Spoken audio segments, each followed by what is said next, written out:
बंदो, इसलिए कहते हैं कि कोई भी समूह हो, समूह के बीच में कोई ना कोई धार्मिक व्यक्ति जरूर होना चाहिए, अच्छी किस्म का व्यक्ति होना चाहिए कि जिसकी संगति से बुरे मार्ग पर चलने वाले भी लोग अच्छे रास्ते पर आ जाएं, अच्छी दिशा में आ जाएं। हम लोग हमेशा बोलते हैं कोई भी समूह क्यों ना हो, उस समूह में एक जाज्वल्य दीप होना चाहिए। कोशिश करो कि आप ही दीपक बने। क्या आप दूसरे दीपक को खोजने की मत कोशिश करो कि कौन कहाँ मिलेगा, कैसे मिलेगा, कौन जलता हुआ दीपक। अरे आप ये कहो हम भी तो जाज्वल्य दीप बन सकते हैं और स्वयं ही जलता हुआ दीपक बन जाइए। बंधो, एक दीपक अभी पर्युषण पर्व में अर्पित एक आरतियां हुई थीं, बहुत सारे दीपक जलाए गए थे। कितने दीपक थे? 1008 दीपक थे। क्या 1008 माचिस से मंगाई गई थी? क्या नहीं मंगाई गई। क्या 1008 सीकें लगाई गई? क्या नहीं लगाई गई। अभी तो या तो एक मोमबत्ती जला ली और उसको जलाने के बाद उस सब में लगाते गए, तो उतने सारे दीपक जल गए। हम लोग मूड बिद्री में वर्षा योग जब कर रहे थे तो मूड बिद्री में एक लक्ष्य दीपोत्सव नाम का एक महोत्सव होता है, उसका नाम है लक्ष्य दीपोत्सव। आप तो 1000 और वहाँ लाख, 1,00,000 दीप। जिस दिन ये उत्सव था, अब वो शाम से ही शुरू होता है। वहाँ के भट्टारक जी ने तो बहुत आग्रह कर करके मुझे प्रार्थना की कि कुछ भी हो आज राम विश्राम आप मंदिर में ही कीजिए, आप उसी मंदिर में कीजिए। काम हमारे यहाँ साल में एक बार होता है, रोज रोज नहीं होता है, और ये महोत्सव में आपको शामिल होना है। मैंने कहा भैया भीड़ रहेगी। बोले बहुत जगह के लोग आते हैं तो भीड़ रहेगी, रात्रि ये उचित नहीं रहेगा। उन्होंने कहा हम आपको ऐसे स्थान पर बैठाल देंगे, कोई दिक्कत नहीं रहेगी। बंधो, हम लोग वहाँ पर बैठे। तो मैंने पहले दिन कहा था मैंने कि आपके वो 1,00,000 दीपक तो बहुत बड़े कहलाते, 1,00,000 संख्या बहुत, इसको जलने में तो कितना समय लगेगा, इसको प्रज्वलित करते समय। तो यहाँ जलाते जाएंगे, वहाँ बुझते जाएंगे। दीपक तो हैं, 1,00,000 तक जब पहुँचेंगे तो बुझ जाएंगे। बोले नहीं महाराज, 10 मिनट में हमारे 1,00,000 दीपक जल जाएंगे। ये 10 मिनट में? 10 मिनट में? बोले हाँ 10 मिनट में दीपक जलेंगे। तो उनके ऐसा द्वार द्वार से बनाए गए थे, एक एक द्वार में 5-5, 7-7 दीपकों की लेन ऐसी ऐसी वो रखी गई थी, और ऐसे द्वार थे। उन द्वारों में एक दो एक पुजारी बड़े बड़े बांसों में वही लिए थे, मोमबत्ती वगैरह क्या लगी थी पता नहीं, पलीता जैसा था। तो उन्होंने क्या किया कि जब वो जो भी पूजा पाठ सब हो गई, अब वो दीपक जलना था। हम लोग ने देखा कि उसने सीधा ऐसे ऐसे घुमाते गए वो, और सब 10 मिनट में सारा द्वार जो हैं वो दीप से जगमगा उठे। 10 मिनट में जाज्वल्य दीप समय कहते हैं। जाज्वल्य दीप समय है गुरु यों बताते हैं, एक दीप से एक श्लोक है, दोहा है कि एक दीपक से अनेकों अनेक दीप जल जाते हैं, लेकिन जलते कब हैं? जबकि कोई ना कोई एक जाज्वल्य हो, एक जलता हुआ हो। घर में, परिवार में, समाज में, नगर में, समूह में एक ना एक दीपक जला हुआ होना चाहिए, और सही तरीके से जला हुआ होना चाहिए। दीपक जलता हुआ, दीपक का अर्थ ही है कि समस्त बुझे को जलाने की कोशिश करता है कि सभी दीप जलें, घर के जितने बुझे दीपक हों, समाज के जितने बुझे दीपक हों और समूह में जितने बुझे दीपक हों, अधिक से अधिक हम उनको जला सकें। ऐसे दीपक बनने की कोशिश कीजिए कि उन बुझे हुए दीपक को जलाने की कोशिश कीजिए जो बतलाते हैं दूसरे को कौन जला सकता है। कौन जला सकता है? जो स्वयं प्रज्वलित होगा वही तो दूसरे को प्रज्वलित कर सकता है। बंधो, अपने आप को एक ऐसा दीप बना लीजिए, स्वयं प्रकाश से भर जाइए, तो आचार्य कहते सारी दुनिया जगमगा सकती हैं।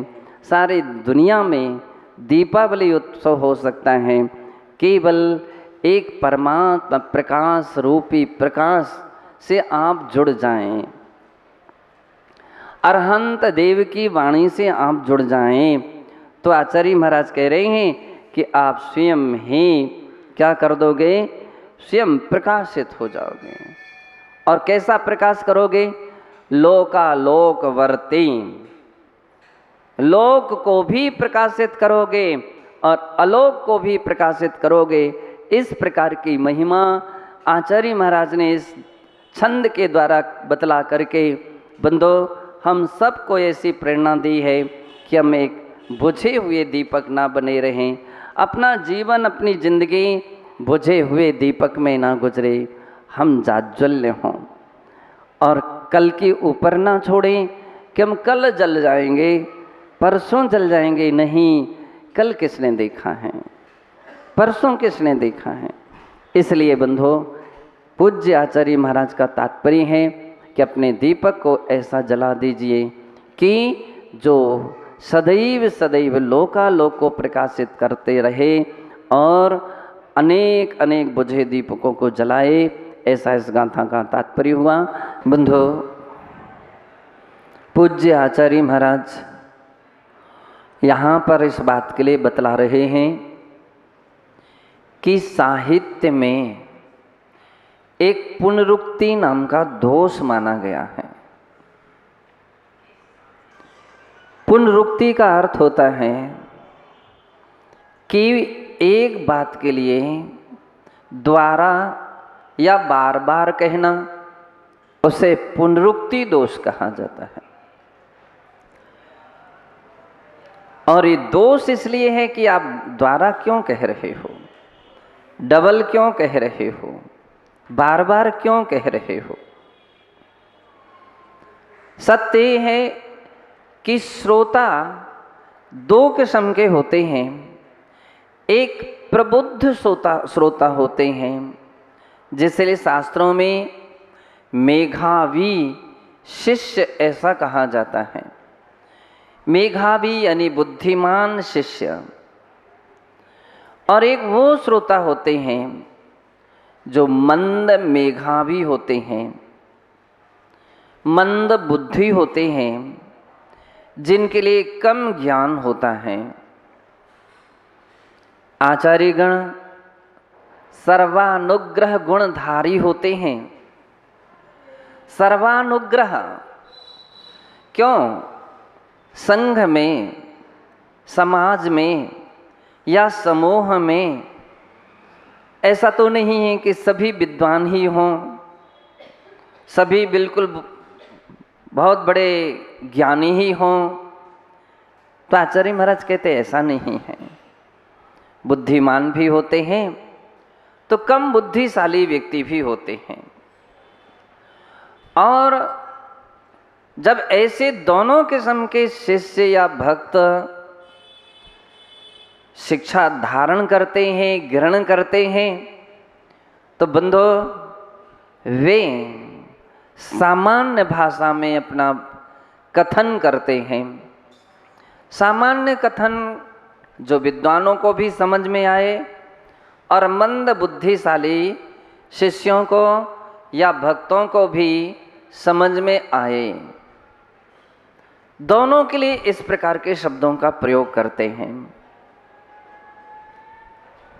हालांकि मेधावी शिष्यों के लिए सूत्र रूप कथन किए जाते हैं, ऐसा सिद्धांत है, बुद्धिमान है ना, तब बुद्धिमान प्राणी के लिए तुम आप कोई बात बार बार कहोगे, लंबे चौड़े दृष्टांतों से कहोगे, तो फिर वो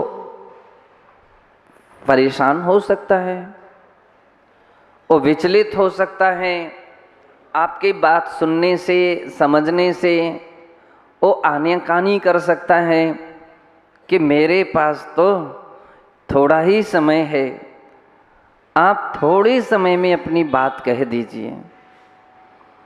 जो बात आसानता से समझ में आ जाती है, फिर उसको विस्तार से समझाने की कोशिश तो उसी प्रकार से होती है जैसे पिसे को पीसना।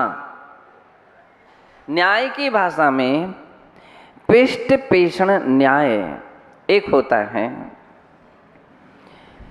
पिष्ट पेषण का अर्थ होता है पिसी को पीसना।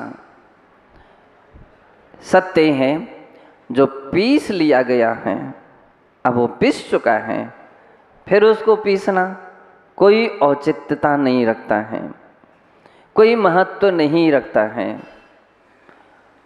इसी प्रकार से जो बात एक बार समझ में आ गई है और फिर भी आप समझाए जा रहे हैं, तो वो पिष्ट पेषण कहा जाता है।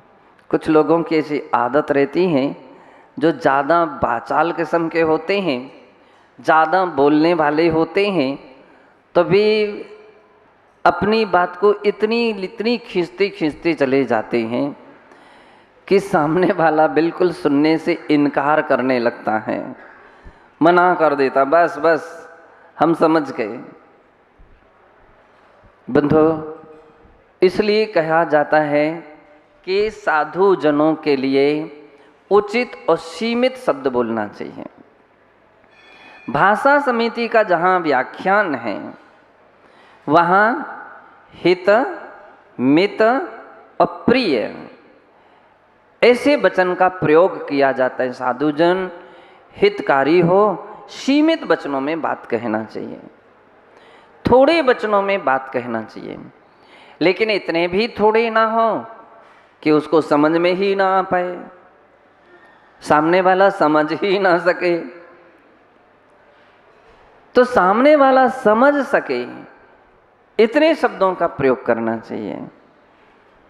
दूसरी बात आचार्य महाराज कहते हैं कि शिष्य दो प्रकार के हैं, एक मेधावी हैं, मंद मेधावी हैं। मंद मेधावी शिष्यों के लिए आप कोई बात को बार बार भी समझा सकते हैं, और यूँ कहा जाता है बार बार समझाने से ही समझ में आ सकता है, बार बार समझाने से। लेकिन समझने वाले की जिज्ञासा होना चाहिए, उसकी जिज्ञासा होना चाहिए। जलबिंदु काव्य में मैंने इस बात के लिए लिखा